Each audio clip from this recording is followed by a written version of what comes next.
Well, now we're going to get into the question I know you cannot wait to answer.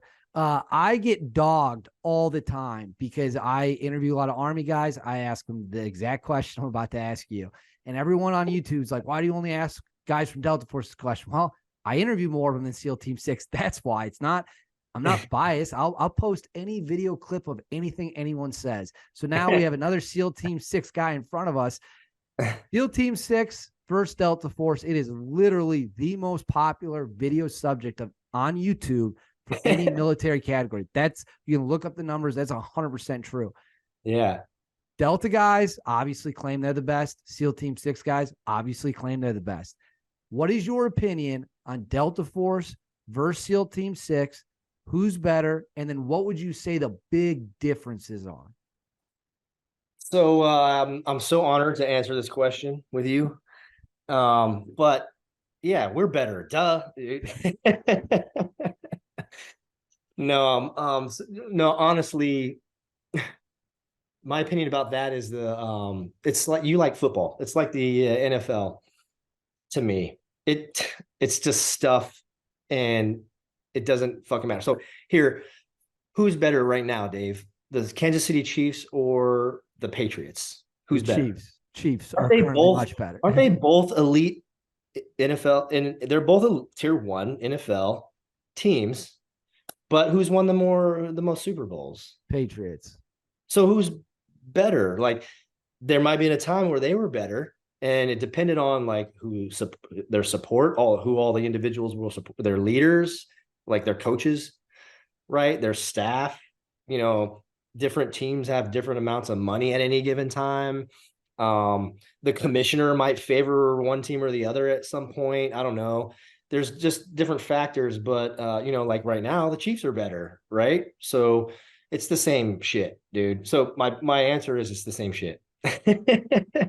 Right? That So the same shit with little differences in the way we do things at different points, little failures and wins at different levels, and it ebbs and flows, and it's all the brotherhood, and we're all in it. It's all part of us, and they're both tier one elite units. It's the same shit. did you ever do like a lot of cross training with those guys when you were Yeah.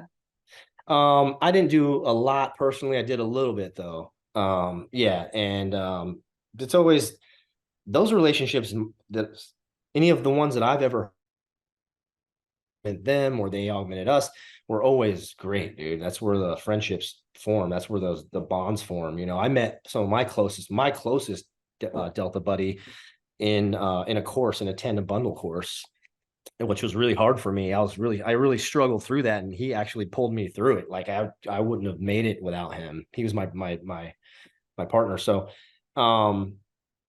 and now I'm friends with some guys that are out doing training stuff and things like that. And it's super awesome. So Is it, and this is just a pure nerd question because I'm a nerd and I'm fascinated by history and stuff like this.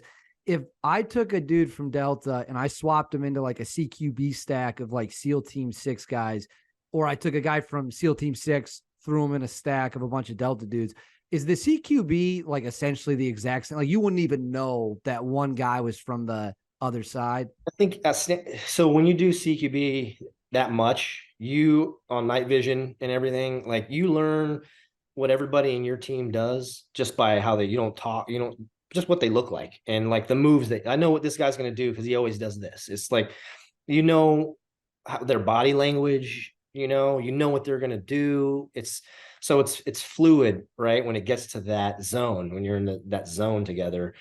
But so the answer to that is like, yes. And like in like a couple of runs, and especially after talking through what they do, what each does differently, whoever you flop into it in like 10 minutes is gonna just shift to that. And because it's an art form, it's fluid, and they're gonna run with them, dude. That's that CQB, that high level CQB. Well, I have to say, I was texting you kind of about the things I've noticed as like an outside observer, just getting to know these two groups of people. There, to me, are some interesting kind of cultural differences in the dudes. Like the SEAL Team 6 guys always seem significantly more laid back.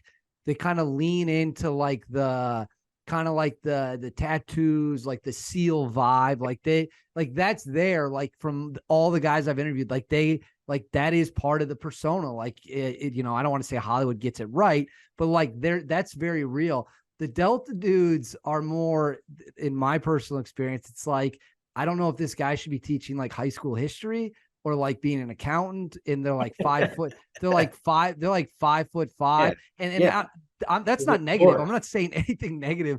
I love both those dudes, but now people on YouTube can stop screaming at me. We now have another SEAL Team 6 opinion, and so there you go. We got it on record. Chris has it on the record. We're gonna get this out as a special clip so everyone can stop screaming at me about being unfair. Are we all in agreement? Yeah. No, dude, those are generalizations. I don't know that many Delta guys that aren't big fucking beasts of dudes with tattoos, you know. I think what changed is, if you look at the timeline, like if you look at the guys in Delta from like the 90s and the early 2000s, like guys that were in before GWAT started and then were in the early days of GWAT. Yeah. They look significant. The team photos, not to get too nerdy here, you look at the team photos of them and you look at the team photos of like Kyle Morgan or like dudes from that time period, they don't look like they're even in the same group. That is 100% correct when it comes to being tattooed and much bigger. I guess that's just how things change over time, right? They change over time, dude. I have some close buddies that you would never know. They look like librarians from DEVGRU. You know what I mean? That's awesome. It just depends. Each of the 4 teams within the unit all have their own over time little nuances and differences too. You know what I mean? Like, I never knew another